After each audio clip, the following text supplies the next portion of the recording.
joining me here in studio is the man who won 16 of the previous 18 Best Studio Hosts Awards at the Emmy Awards, which was a special night last night. It sure was. And I want to talk with you about that in a moment. Mm-hmm. But first, give you the proper introduction. One of the best in the business, Bob Costas. Good to see you here, sir. Traveling incognito here. Yes, but you are. My choice was to clean up a little better and then be even later than I was, or just show up this way. No, this is great. It's great to have you here. And I know you've been running around town, and everyone assumes that you, Bob Costas, should have the Deflategate report already embedded in your head. And I've had it in my hand for the last 37 seconds. So let me just give you the of the 243 pages, the sort of money paragraph. Okay. In this Deflategate report that Ted Wells finally handed over to the NFL. It says, in part, for the reasons described in this report and after a comprehensive investigation, we have concluded that in connection with the AFC Championship game, it is more probable than not that the New England Patriots personnel participated in violations of the playing rules and were involved in a deliberate effort to circumvent the rules. It is also our view that it is more probable than not, that's the key phrase here, that Tom Brady was at least generally aware of the inappropriate activities, in mentioning McNally and Jim McNally, a locker room attendant, and his assistant, John Jastrzemski, involved he was at least generally aware of the inappropriate activities of the two of those men involving the release of air from Patriots game balls. He said that the ownership, Bob Kraft, and the coaching staff from Belichick on down had no clue at all about it. He did say that definitively. Do they say anything about, and you sometimes hear this in circumstances like this, that a certain culture existed that either tolerated or encouraged behaviors without specifically having to order those behaviors, and therefore responsibility goes to the top? Is there any implication of that? No, there's the only implication that we've been able to glean so far, again, because the report came out in the middle of our second hour, so we've been trying to conduct ourselves on the air as well as keeping an eye on this. The only culture that appears to be revealed is one of strain between Brady and two of these guys that one would think have his back with these footballs, that Ted Wells got text messages from the cell phones of these two locker room individuals that go back to October, saying some of the more unkind things about Tom Brady to each other.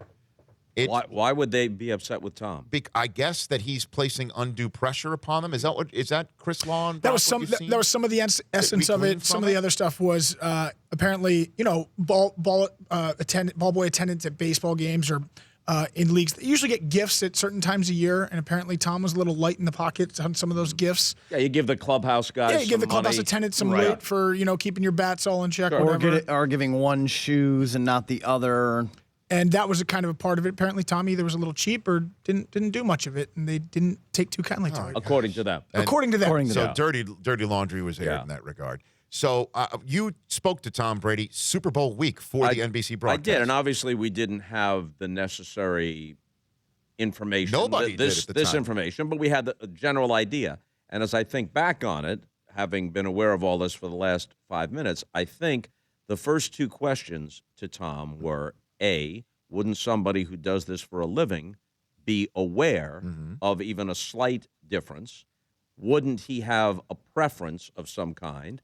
And if people involved in the inflation or deflation of the footballs were aware of their hometown hero quarterback's preference, might they not, without specific instructions, act upon those preferences? I don't know that I put it in quite as lawyerly a way as that, but I think those were, in essence, my first two questions to Tom. And his answers, not belligerently, were, there's an ongoing investigation, and I understand and respect everybody's opinion and point of view, and we'll just let the investigation play out. But he never flatly said, no, I had no knowledge of it, and if I did, I would have put my foot down and said, absolutely not. We don't need any unfair advantages. We'll win on our own merits. He never seemed indignant at the charge and never directly refuted the charge. Because it seems that he wants the footballs a certain way, and I would proffer to say all 32 starters would probably think the same way, that the league might want to take a look at the entirety of the quarterback staff and I in think the NFL. I think we can say, I don't know that we can say this about Spygate because they destroyed all the tapes.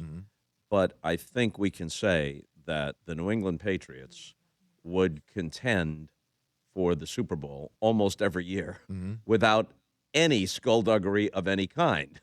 And so it's a shame in that sense that any questions are raised about a team that as a team and Brady, who as an individual, have achieved as much as any athlete in any team sport in in this generation. Bob Costas is here in studio. Let's take a break because I want to touch a little bit more on this about essentially what is this all about?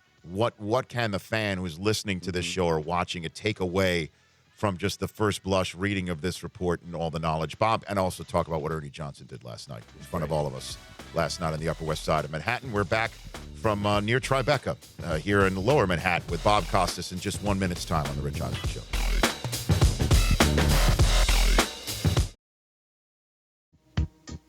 Welcome back to the Rich Eisen Show. Bob Costas here in studio on the day 104 of the Ted Wells investigation results in an actual result. So what is this about? Because you were there interviewing Tom Brady the weekend after this all happened, and by all accounts of watching that game, none of it had to do with the PSI of the football. No. And then the PSI of the footballs, that was removed from the entire equation for the Super Bowl because of the handling of the balls, and we saw the night that Tom Brady had. So this is about... He doesn't need any help. He's arguably the greatest of all time. And if he's not, he's in the discussion with a tiny handful of others. Exactly. So what? But he did stuff, according to this report, probably aware of all this stuff, probably complicit. Yes, stuff to be done. Correct. So what is this, when it's all said and done, in your mind, Bob Costas, all about? I think Patriot haters and resenters, of which there are many, comes with the territory when you're that successful. And when not Brady himself, who is likable, and Kraft, who is very likable, but Belichick, who is gruff, is a guy that doesn't, unless you're a Patriot fan, give you the warm and fuzzies. When you put all those things together, the people that are Patriot haters and resenters are going to seize on this. Patriot fans are going to feel like this is all just a matter of jealousy and resentment, and it's of no consequence. I think reasonable people, this is at first blush, and I'm emphasizing that I've glanced at this. Me I haven't too. read it. Sure. We need to digest it. We need to hear the opinions of other informed people before we really settle on something here. But my sense is that if it were a team other than the Patriots and someone not as high profile as Tom Brady or Bill Belichick, even though the report does not implicate Belichick, people assume everything involving the Patriots somehow involves Belichick. If it's some other team, it's in the category of watering down the base paths when the other team has a speedy base stealer, or any other manner of Don Shula leaving the tarp off the field in Miami when the Jets were coming down for the '81 AFC Championship game. That's right. It's in the category, I think, for a lot of people, of gamesmanship, more so than flat out cheating. But then there are people who shake their heads and say, when you're this damn good, and they are damn good and have been damn good for a long time, why run any risk of tainting one of the greatest legacies in all of sports? Great question. That's why you asked them. Bob Costas here on the Rich Eisen Show. Last question on this. Again, you haven't read it yet. I haven't read it yet. Do you think it's possible you're going to be there the first Thursday night, NBC?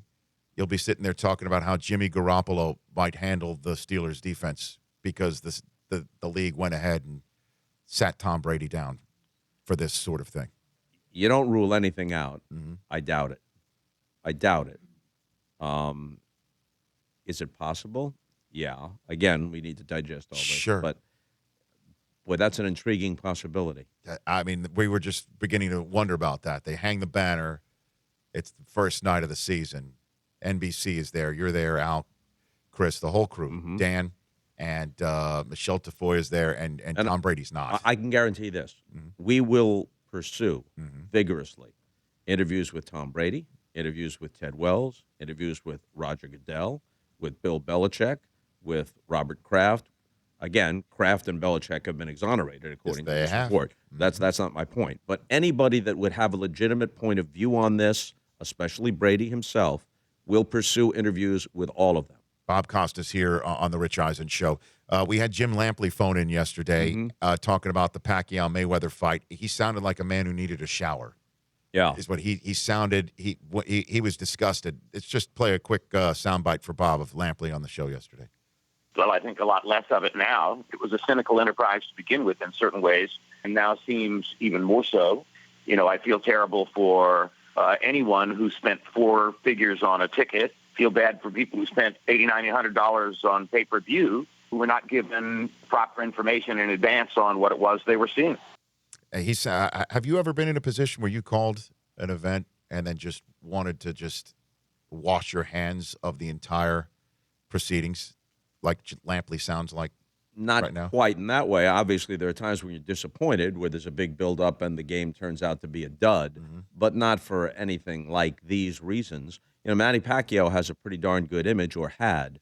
I think he sold the public short, and it's pretty clear there was a lot of money, even if he wasn't getting as much as Mayweather, a lot of money to be had. And maybe he felt that if they waited another year or 6 months, he wasn't going to beat Mayweather anyway. So I'll go out there, I'll collect my money, I'll walk out relatively unscathed, and that'll be that. But I do think that Jim is 100% correct, that anybody who had any interest in this fight has a right to feel that they were in some sense double-crossed. What do you think your management was thinking? I was thinking right now, NBC's trying to bring boxing back in a way. Yeah. You, Marv, and Al had a great night in Brooklyn. That was fun. A few weeks ago. Were you always now wringing our hands over the black eye of that boxing receives, right? Yeah. Well, boxing is not the little sisters of the poor under any circumstances, and certainly the poor part doesn't figure in at all. Right. When you're talking about Money Mayweather. So we know that this is not exactly a saintly enterprise to begin with under the best of circumstances, and this was one of the few remaining fights that had general interest, that went beyond the HBO, Showtime, that little pocket of interest. It used to be, I'm old enough to remember the Gillette Friday night fights, when real contenders fought on live TV every Friday night. Right. And when people knew the champions of all the divisions because there were only 8 and only one governing body. All right, now the sport is in decline, and here you have this big moment and a chance to boost it. And not only does the fight turn out to be dull, but now it turns out to be tainted. Right. Before I let you go, Bob, what were you thinking last night? Ernie takes the stage with the award and then handed it to Stewart's kids. First of all, Ernie Johnson could win any year. You could win any year. Dan Patrick could win any year. And I'm leaving people out. Matt Vasgersian is a very talented and quick-witted guy, and I was glad to see him be nominated. Any of you could have stood there. But I believe all of us wanted one man to be standing there, and he couldn't, and that was Stewart. And Ernie did, in the most elegant and graceful way, what each of us would have liked to have done. If I had won last night, I'm sure if you had won last night, we would have referenced Stewart. That was my intention, certainly, if I had been lucky enough to win. But I don't think any of us could have pulled it off with any more grace and elegance and genuine humility and heartfelt emotion than Ernie did. He was magnificent. He was. He really was, and there wasn't a dry eye in the house. No, it was wonderful. We couldn't believe it. I didn't see that one coming, and neither did his kids. Neither did Stewart's 2 daughters, Taylor and Sydney, who got up there and essentially read the speech that I think they were hoping to read. I wanted Stewart to win. Right. I wanted, when the envelope was opened, I wanted to hear Stewart's name. Ernie is as deserving as anyone. It turned out to be actually better this way because they both won. And it reaffirmed how everybody felt about Stewart, and it also reaffirmed how we should feel about Ernie. There's a lot of good broadcasters. It's more important to be a good man. Ernie's a good man. He is that. And congrats in advance on your big weekend coming up in Syracuse. You're getting an honorary doctorate. Yeah, Syracuse evidently has adjusted the educational standards. And I say this with full respect and affection for my alma mater. Not only do you not need a master's now to get a doctorate, but apparently you don't even need a bachelor's degree, because I've never been coy about this. I left 12 credits shy of graduation to take the job. Wow, so you did not pass go. You're going directly to doctorate. I took the job with the Spirits of St. Louis in the ABA, 12 credits shy of graduation.